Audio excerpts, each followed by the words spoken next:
भैया, दुनिया हो गई पुरानी, बदलो भैया, दुनिया हो गई पुरानी, बदलो भैया। एक बनेंगे आज लगाओ नारा, एक बनेंगे आज लगाओ नारा।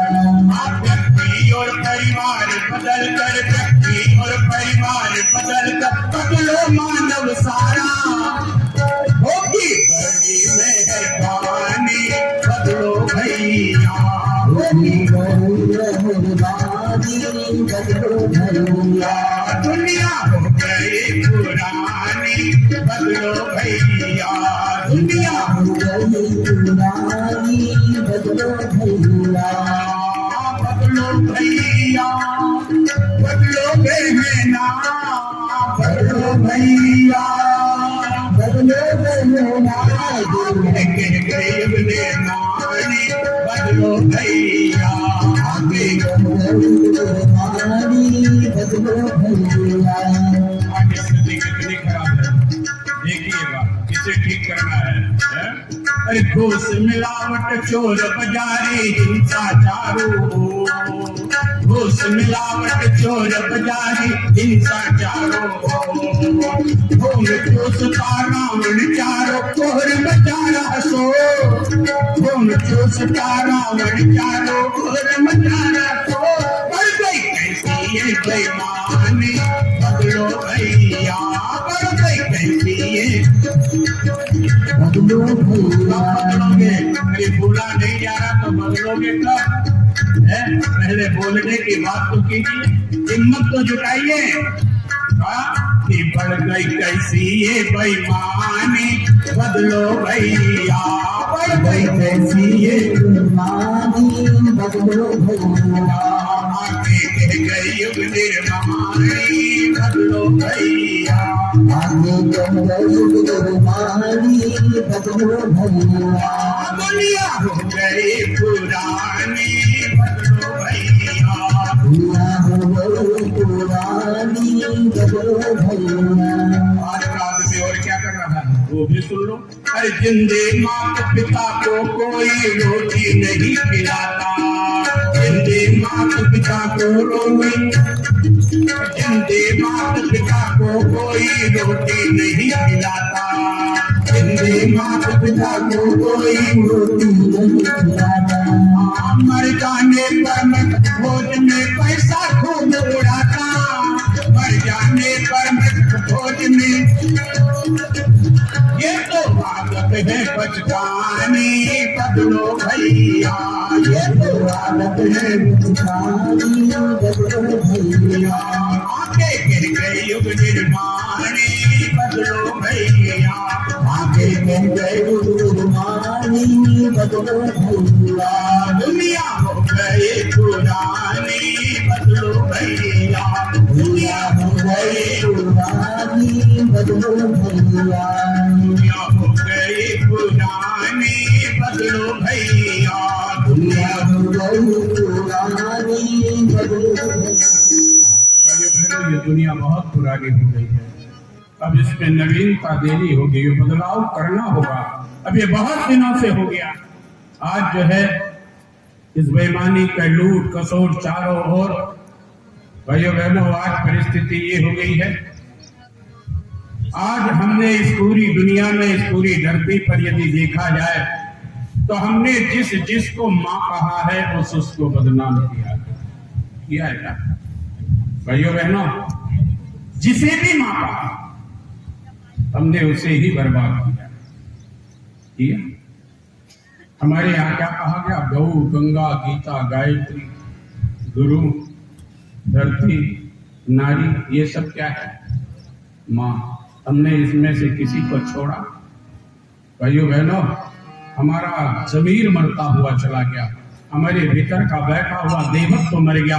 वो राक्षसी वृत्तियां इतनी हावी हो गई कि हमने जिसे माँ कहा उसे ही अपने घर से निकाल दिया। सबसे पहले हमने किसको निकाला? गौ माता को। हम गौ को माँ कहते हैं ना, लेकिन मरने के लिए छोड़ दिया। जा करके जो है क्या खा? प्लास्टिक खा, जहर खा मर जा। और क्या कहते हैं, हम तो गौ माता की, बोलो ना, गौ माता की। लेकिन हमने गाय बचाने का प्रयास किया क्या? हमने गौ को जो है बचाने का प्रयास पुरुषार्थ किया क्या? भाइयों बहनों, हमने तो उसे मरने के लिए रोड पर छोड़ दिया है। और जब उसे रोड पर छोड़ा तो हमारे घर का कचरा भी प्लास्टिक की पन्नी में फेंक दिया रोड पर, ताकि गाय आए और उसे खा जाए और वो उसकी मौत का कारण बन जाए। भाइयों बहनों, 33 कोटि देव शक्तियों को लेकर के आने वाली गौ माता आज हमारे घरों से क्या हो गई है, दूर होती भी चली गई। आज वो गौ माता तड़फ रही है। आज हमारी गौ माताओं को कसाई काट रही है। कैसा हमारा चिंतन हो गया है। भाइयों बहनों, अब तो आवश्यकता है कि हम जो है अपने नारों को भी बदले। अब गाय माता की जय बोलना बंद कीजिए, क्योंकि हमने जय बोलते हैं और फिर उसे मरने के लिए छोड़ देते। नारे बदलिए। आप क्या होना चाहिए, गौ माता की सेवा हो।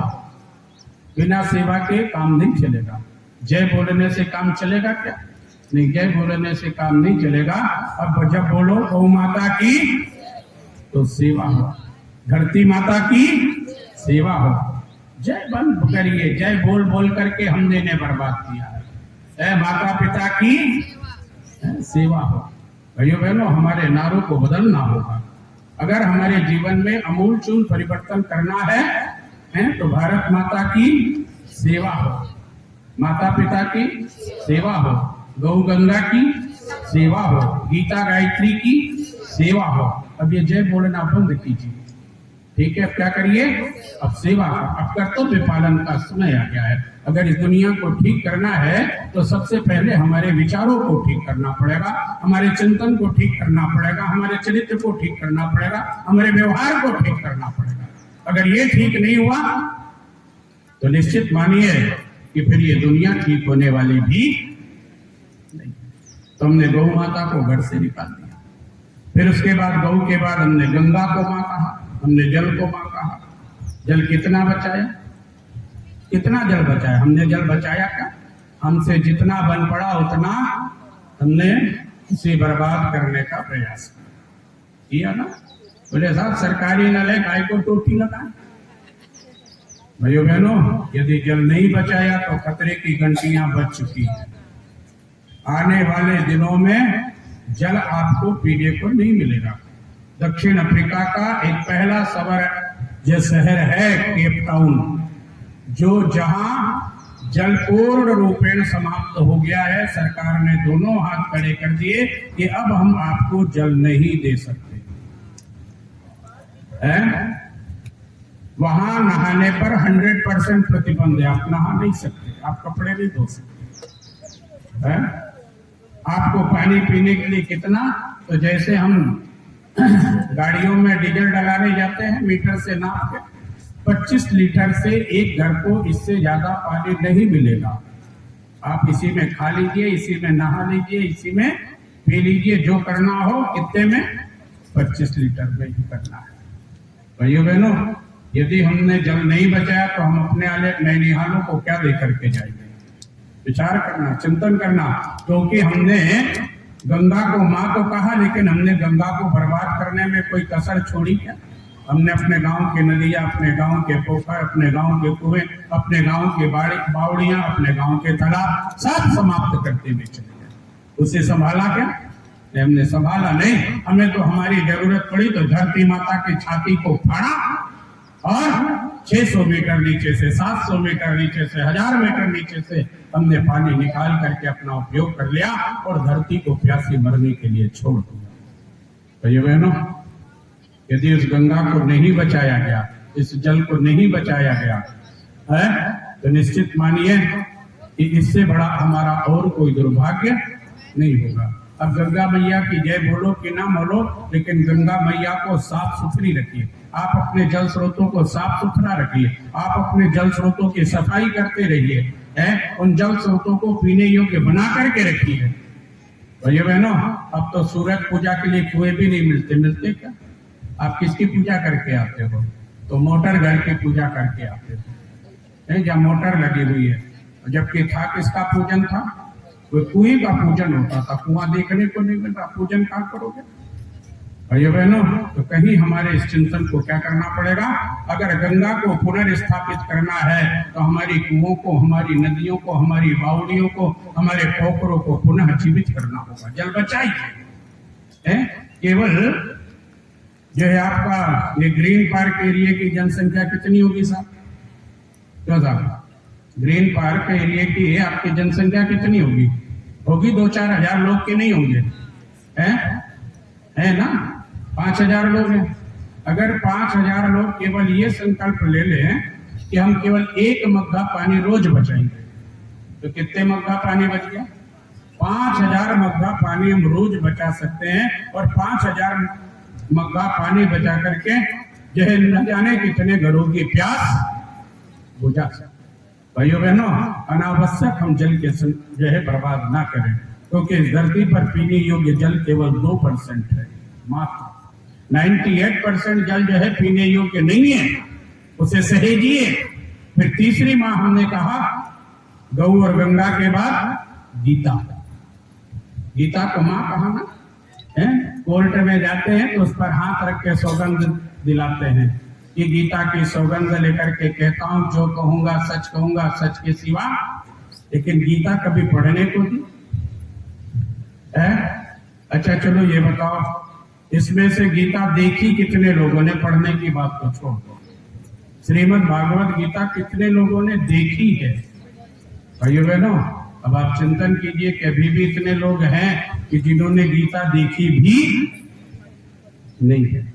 अब इससे बड़ा दुर्भाग्य हमारा क्या होगा कि हम अपने ही ग्रंथों को अभी तक देख नहीं पाए, हम अपने ग्रंथों को पढ़ नहीं पाए। भाइयों बहनों, वेदों की बात तो कौन करे? ईमानदारी से बताओ, चलो आप गीता की बात, वेद को कितने लोगों ने देखा है? वेद देखा कितने लोगों ने? यह है हमारी स्थिति। केवल एक भाई ने हाथ खड़ा किया कि हमने वेद देखा है, पढ़ने की बात नहीं कर रहे। कितने वेद होते हैं? 4 होते हैं।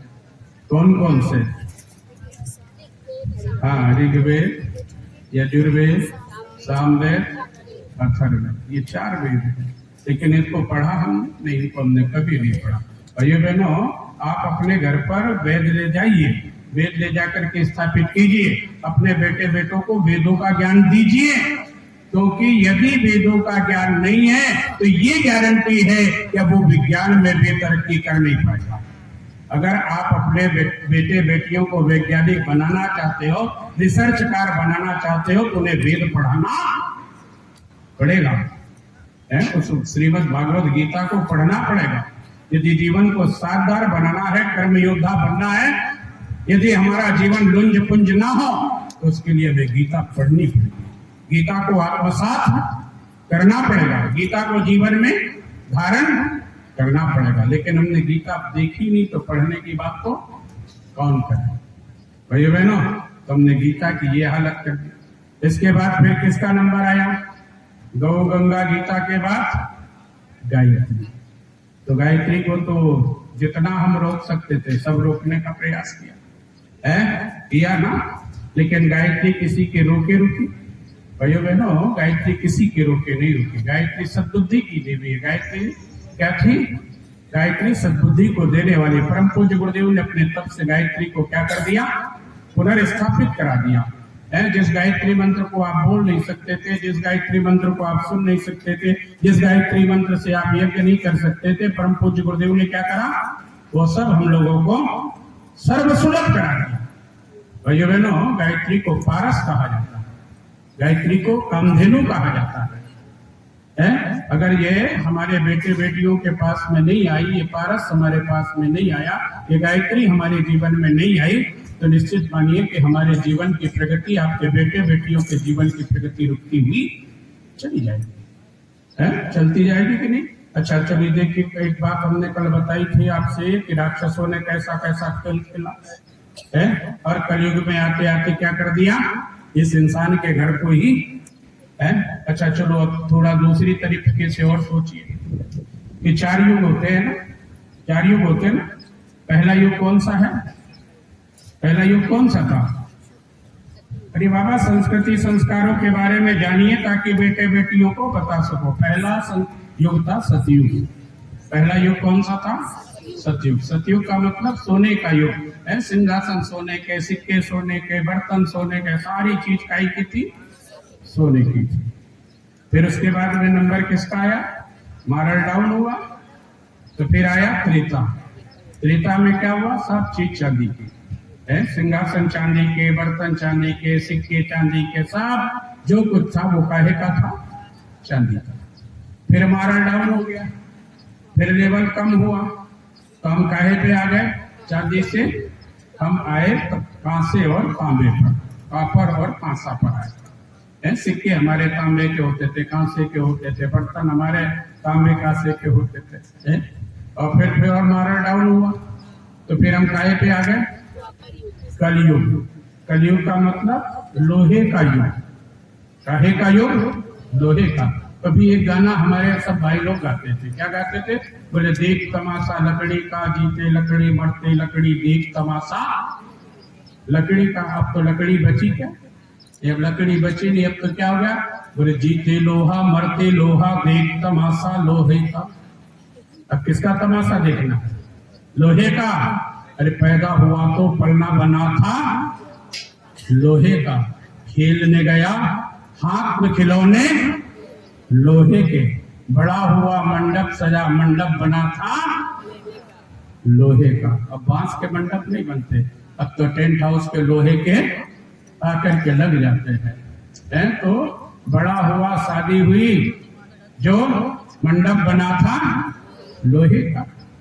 इतने ही, और आदमी मर गया और ले जाने की वो सीढ़ी बनी थी लोहे की। शमशान घाट में गया, जलने की बारी आई तो जलाने के लिए भी हीटर लगा था लोहे का। अब लकड़ी कहीं बची क्या? अब जन्म से लेकर कहां तक, मृत्यु तक क्या हो गया हमारे लिए? लोहा ही लोहा। अब इस लोहे को काहे में बदलना? अरे बाबा, कलयुग से कहां चलना है? जाना कि यहीं रहना? कलयुग में मजे हैं। अरे तो हमारी हालत ऐसी होगी कि एक बार नारद जी आए धरती पर। नारद जी आकर के कहने लगे, एक सूकर से कहा, बोले चल स्वर्ग चलेगा? तो बोले स्वर्ग तो जाऊंगा, लेकिन ये बताओ वहां लौटने के लिए गंदगी मिलेगी कि नहीं मिलेगी? तो बोले स्वर्ग में गंदगी कहाँ मिलेगी? तो बोले मुझे ऐसे स्वर्ग नहीं जाना, मैं यही ठीक हूँ, मैं इसी गंदगी में लौटूंगा। तो ऐसी हालत हमारी तो नहीं। ये कलयुग से कहाँ जाना है? सतयुग में जाना, नहीं जाना है? अगर कलयुग से सतयुग में जाना है तो क्या करना पड़ेगा? हमें पारस पत्थर छूना पड़ेगा।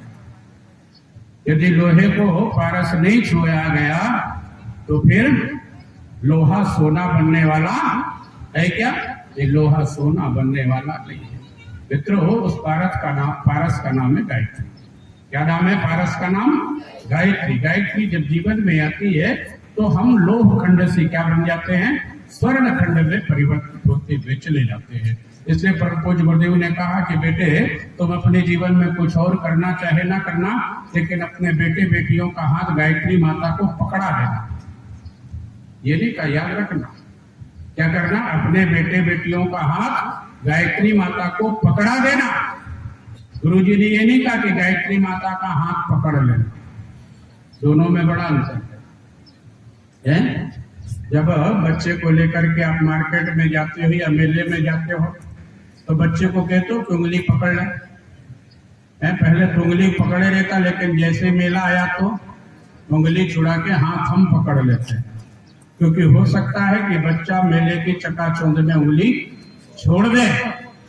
लेकिन जब हम हाथ पकड़े हुए होंगे तो फिर हम उस बच्चे का हाथ कभी छोड़ेंगे।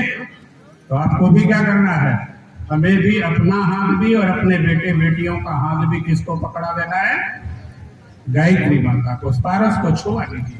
हमारे जीवन में क्या आती चली जाएगी? सद्बुद्धि आती चली जाएगी, सत्कर्म हमारे जीवन में आता हुआ चला जाएगा। और कहीं सतयुग आए कि या नहीं आए, हमारे इस धरती पर आपके इस ग्रीन पार्क में सतयुग तो आ ही जाएगा, इसकी गारंटी है। लेकिन शर्त यह है कि हाथ किसको पकड़ाना पड़ेगा? गायत्री माता को पकड़ाना पड़ेगा, यज्ञ भगवान को पकड़ाना पड़ेगा, तब सद्बुद्धि और सत्कर्म हमारे जीवन में। तो गायत्री है पारस। गायत्री क्या है? गायत्री है कल्प वृक्ष। कल्प वृक्ष के नीचे बैठ करके जो भी सोचा जाए है वो सब क्या होता चला जाता है? पूरा होता हुआ चला जाता है। तो भाइयों बहनों, उस पारस को, उस कल्प वृक्ष को, जब तक इस गायत्री रूपी पारस को, गायत्री रूपी कल्प वृक्ष को हम नहीं छुएंगे, तब तक न तो हमारा कल्याण होने वाला है और न हमारे परिवार का कल्याण होने वाला नहीं। तो फिर हम क्या करेंगे? जब तक सद्बुद्धि नहीं होगी तो रामायण पढ़ेंगे और महाभारत करेंगे। हम रामायण पढ़ के उठते और महाभारत शुरू हो जाती है। क्यों? क्योंकि सद्बुद्धि नहीं है, हमें गायत्री नहीं है। गायत्री को एक शब्द में समझिए, इस संसार के सारे दुखों से मुक्त होना है तो गायत्री का पल्लू पकड़ लीजिए। क्या कर लीजिए? गायत्री का पल्लू पकड़ लीजिए। भाई बहनों, गायत्री का पल्लू कैसे पकड़ोगे? तो गायत्री का पल्लू पकड़ने के लिए अगर आपको कुछ करना है तो आपको सिर्फ एक काम करना है। क्या काम करना है? तो उस गायत्री को समझ लीजिए। गायत्री को एक शब्द में कहा गया है की, KEY, की यानी बोलो जोर से, चाबी। गायत्री वो मास्टर की है जिससे संसार के सारे खजाने खुलते हैं। अच्छा, इस धरती में तकलीफ, दुखों का कारण क्या है? दुख आता क्यों है? पता है? दुख का कारण है को। दुख का कारण क्या है? को। और सुख का कारण की। समझ में नहीं आया ना? चलो और सरल कर देते हैं। अच्छा ये बताओ, इस धरती का सबसे फेमस झगड़ा कौन सा है? सबसे वर्ल्ड प्रसिद्ध, विश्व प्रसिद्ध झगड़ा कौन सा है? पता है आपको? नहीं पता? कौन सा है? थोड़ा जोर से बोलो, आवाज यहाँ तक आ जाए। कौन सा झगड़ा है? कौन सा बोल रहे? इसका?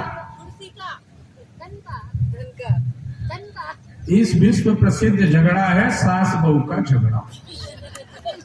विश्व प्रसिद्ध झगड़ा है?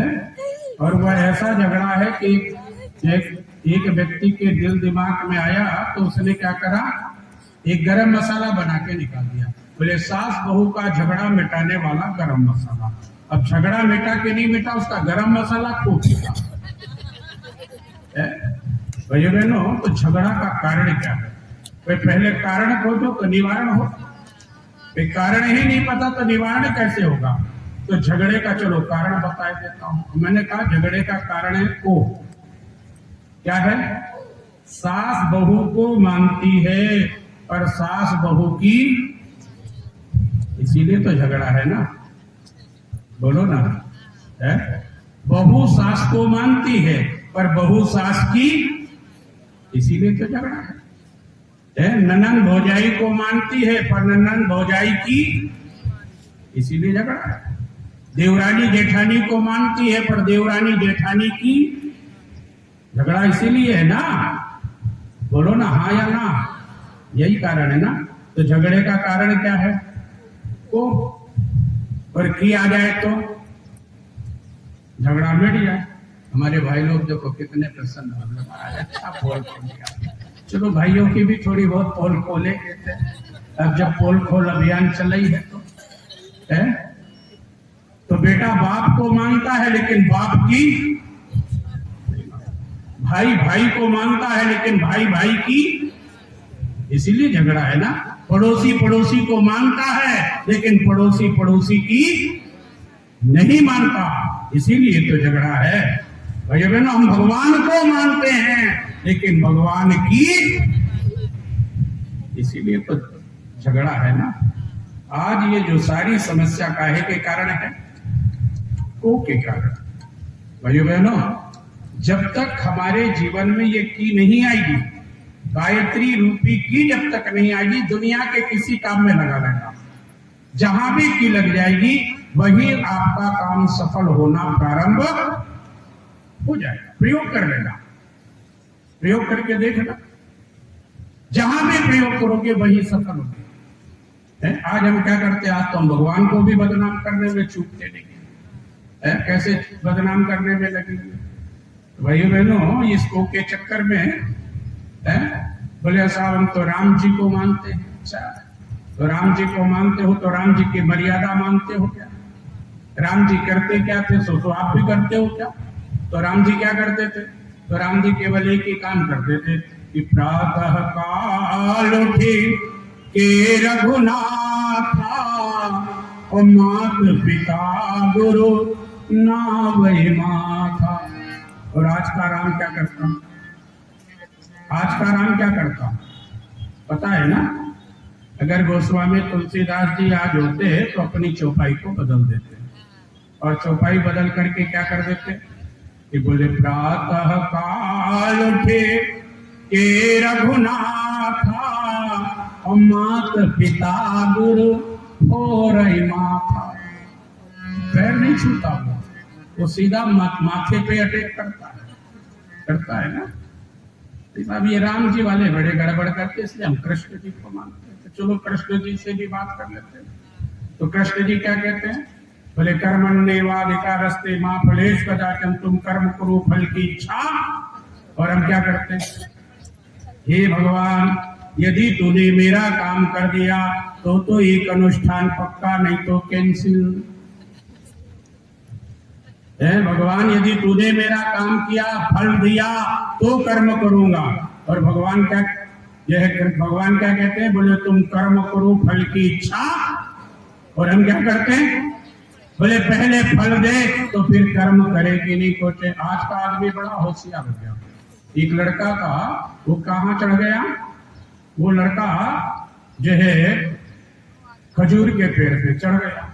अब खजूर के पेड़ पे चढ़ तो गया, खजूर तोड़ भी लिया, लेकिन जैसे ही खजूर को तोड़ने के बाद वो नीचे देखा तो उसको बड़ा डर लगा। अरे बाप रे, कहीं गिर गया तो क्या होगा? अरे गिर गया तो कोई मेरे हाथ पांव ना टूट जाए, मेरे हाथ पांव ना टूट जाए। तो ऐसा जैसे उनने सोचा तो वो थरथराने लगा। हो गया।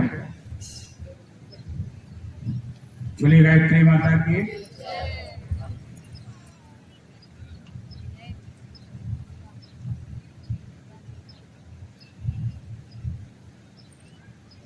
तो जैसे ही उसके हाथ पांव थरथराने लगा, तो जब आदमी डरता है तो फिर किसको याद करता? भगवान को। सुख में आदमी याद नहीं करता है क्या? कि दुख में सुमिरन सब करे, सुख में करे न कोय, और जो सुख में सुमिरन करे तो दुख काहे को होय। फिर दुख होगा क्या? फिर दुख नहीं होता। लेकिन हम तो सुमिरन ही कब करते हैं? अब लड़का दुख में था, कहीं गिर गया, हड्डी पसली ना टूट जाए, सो भगवान याद आया। बोले हे भगवान, यदि सही सलामत नीचे उतर गया तो एक गाय दान करूंगा। क्या करूंगा? एक गाय दान करूंगा। अब नीचे संकल्प बल जगते ही वो नीचे उतर आया। अब नीचे उतर करके जब नीचे उतर आया तो बोले इसमें भगवान ने क्या किया? अरे उतरा तो मैं है। भगवान ने क्या किया? जाकर के पिताजी से कहा, पिताजी आज ऐसी ऐसी घटना घटी। पिताजी ने कहा बेटा, यदि संकल्प लिया है तो संकल्प को पूरा करो। तुम जाकर के पंडित जी को गैया दान दे करके आओ। उन्होंने कहा पिताजी पंडित जी क्या करेंगे? उनका मंदिर तो वैसे ही छोटा है, जगह नहीं है, रखेंगे कहाँ? ऐसा करता हूँ मैं गाय को बेच आता हूँ और बेच करके फिर वो पैसा दे दूंगा। तो बोले ठीक है बेटा, ऐसा कर ले। अब उसने एक गाय खरीदी और गाय ली और गाय के साथ एक मुर्गी ली और जाकर के बाजार में चिल्लाने लगा, देखो भाई 50 रुपए की गैया और मुर्गी ले लो। 50 रुपए की गैया और 5000 रुपए की मुर्गी। 5000 की गैया और 50 रुपया की मुर्गी। लोगों ने कहा भैया कैसी बात करता यार, कीमत तो जो है 5000 गौ माता की होनी चाहिए, तो तुम मुर्गी की लगाए हुए। बोले मेरा माल जैसी मर्जी है वैसा बेचो, तुम्हें खरीदना है तो खरीदो, बेचूंगा तो वैसे दूंगा। दो साथ में एक बड़ा आदमी आया, उनने देखा गौ माता बड़ी अच्छी दिख रही है, मुझे तो गौ माता से मतलब। उसने 5050 रुपए दिए, गौ माता उसने खरीद लिया और मुर्गी उसकी छोड़ दी। अब वो 50 रुपए लेकर के लड़का पंडित जी के पास में गया, बोले देखो स्वामी जी, मैंने संकल्प लिया था तुम्हारी गाय 50 रुपए में बिकी है, 5,000 में तो मेरी मुर्गी बची है, सो मैंने रख लिया है, अब ये तुम अपना 50 रुपए ले लो। तो भाइयों बहनों, हम कर्म भक्ति की बात कैसे करते हैं, ठीक कैसे करते हैं। और जब तक ये सारी चीजें हमारे जीवन में नहीं आएगी, ये की हमारी समझ में नहीं आएगी, जब तक कर्म भक्ति समझ में नहीं आएगी, तो फिर हमारा कोई भी कर्म जो है सार्थक होगा, सफल होगा नहीं, हम सफल नहीं हो सकते। भगवान का काम को करना है तो हमें उस कर्म भक्ति को समझना पड़ेगा। कृष्ण की कर्म भक्ति समझ में आनी चाहिए, वो की हमारी समझ में आनी चाहिए। हर भगवान की समझ में आ गई, लेकिन हम तो समस्या क्या है, हम को मानते की को मानते नहीं। चलिए, हम लोगों का बड़ा सौभाग्य है कि हमें ऐसे दिव्य संत का इस पावन कथा में दर्शन करने का शुभ अवसर मिला। जोरदार तालियों से आप लोग कर्तव्य ध्वनि से स्वागत कीजिए। और ये आप राम महाराज जी महामंडलेश्वर जी हैं, बड़ा सौभाग्य है हम लोगों का। बाबूजी शांति कुंज की ओर से स्वामी जी आपको प्रणाम है, खूब खूब जो है स्वागत है, वंदन है इस गायत्री परिवार के पावन मंच में। हमारे भाइयों से निवेदन करते हैं कि स्वामी जी को तिलक लगा करके, अंग वस्त्र पहना करके हम उनका स्वागत सम्मान करेंगे। आइए।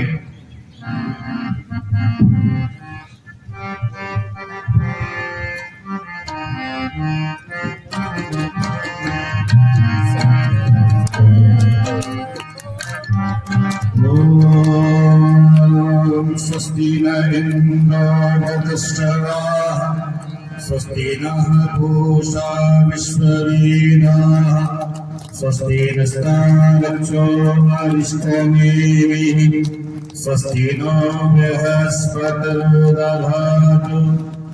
ॐ मङ्गलं भगवान् विष्णु मङ्गलं गरुडध्वजः मङ्गलं पुण्डरीकाक्षो मङ्गलाय तनो हरिः।